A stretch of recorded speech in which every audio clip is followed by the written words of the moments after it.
Good morning and welcome to Travels with Monkey Boy. Today we are on day 2 of our trip to Abu Dhabi. If you read my intro yesterday, Abu Dhabi has FU money. They have money like Kuwait, but they also have the inferiority complex of little brother over little brother turned star Dubai. So what do you do in a case like that? You spend money like you've lost your mind. Today we went on the city tour. First, we went to the Grand Mosque. In 1994, Sheikh Zayed bin Sultan Al Nahyan, the king of Abu Dhabi, sitting on a huge pile of money and a huge inferiority complex, took 30 acres of land, 10,000 workers, and $500 million, and over the next dozen years built a "I have more money than you do" mosque. And it is amazing. I mean, I've been to the Vatican, Notre Dame, St. Basil's in Moscow, the Duomo in Florence, Hagia Sophia in Istanbul, Stonehenge. This place is every bit as spectacular, but seems so easy today. Those other palaces were built hundreds or thousands of years ago. Part of their awesomeness is that they were built in a time and place when the common person was living in a shack. The Sheikh Mosque was built at a time when Elon is building a spaceship to Mars.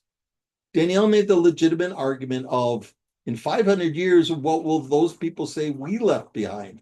So maybe it's okay to build something audacious, but I still stand by a spaceship to Mars. Our second stop along the trip was to the Grand Palace Hotel. It was a fancy hotel built in 2005 for $3 billion. $400 a night if you want to stay there.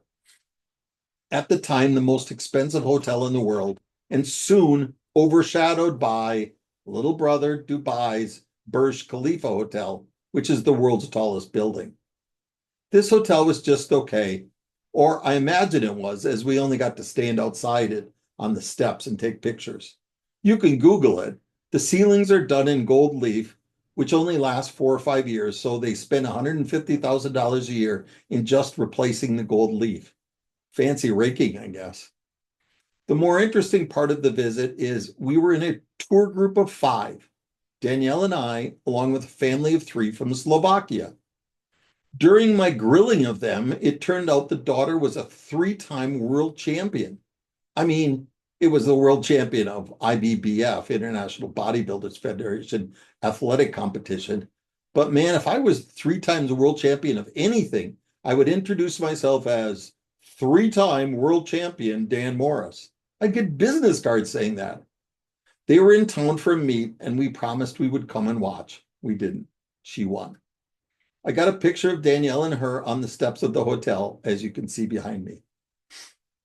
The next weird stop on our journey was the presidential palace, Qasr Al Watan. It's only weird in the fact that it was only completed in 2017 and no one has ever lived there. This is a big fake palace. And again, amazing monumental palace, as stately as anything you'll ever see, but just a fake palace. It reminded me of Skopje, Macedonia, if you prefer, which was one of the oddest places I've ever visited. It was an entirely fake history with fake buildings and fake stories made from cheap construction material paid for by the Chinese to create a fake tourist attraction on the back of Alexander the Great, who had never been to the place. Anyway, Abu Dhabi did the same thing, but just with FU money. Look at the pictures, it's amazing. Our next stop was at the Emirates Tower, which is about 75 stories high, and we went up to the observation desk. It was a typical boring, tall building observation desk. For my taste, climbing mountains and going up to the observation deck of tall buildings leaves you with exhaustion and a nice view, but no nicer than from the ground. We then went to a date market, and I only mention this because the guide told us the dates were the national food, that the falcon was the national bird, and the oryx was the national animal. Okay, we bought 4 pounds of dates. There was a falcon on our flight from Kuwait, held by a passenger, not just flying around. It flew in first class, if you were wondering. We were in monkey class. But as for the oryx, I said I had never seen one in the wild. The guide said They were all over the place. So I offered him $100 bill if he would take Danielle and I out into the desert. He said an hour drive to find one and get a picture. We're going on Monday. More to follow. Okay, that's the end of the story. Let me show you the pictures. Here's the Grand Mosque. Taj Mahal feel, though of course the Taj Mahal was built 500 years ago. There's Danielle in front of one of the designs. This is very much like an area of the Alhambra in Spain. Copying greatness is not the same as greatness, no matter how much money you spend. I look amazing in this picture, not so good in real life. What $500 million we'll build. You should have seen her skull before she reached the desk of happiness. I'm not at all embarrassed to say that we did a Google search on the three-time world champion, Tatiana Andruskova. She's the one on the right. What is the one question you should ask a three-time champion? I'll give you a minute to think. Yep. I asked her who her nemesis was. Who was the girl she hated on the tour? It was a Russian girl, but thankfully she's no longer allowed to compete. These are all hotels. This is the entrance to the fake palace. No royal families have ever stayed here, just for show. And there it is on the inside. Beautiful architecture, beautiful woman. They hold meetings here for the region. Imagine a meeting with a bunch of rich oil billionaires. What kind of chairs would you buy for these guys to sit in? These chairs.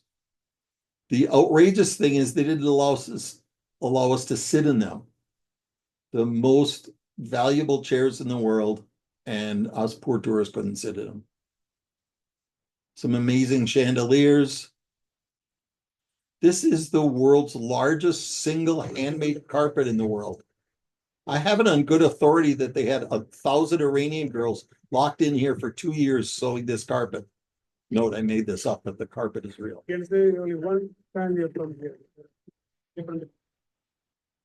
I hurried to get a secret shot of this girl. She was covered from head to foot in black. Only her eye slits were open. Her abaya said on the back, Balenciaga, which is the fashion company that recently ran the campaign with children and their stuffed animals in bondage clothing. When worlds collide. Flowered floor bumps into flowered wall, creating a really cool image. And there it is. Okay, that's it for today. Another one tomorrow. Have a nice day, guys.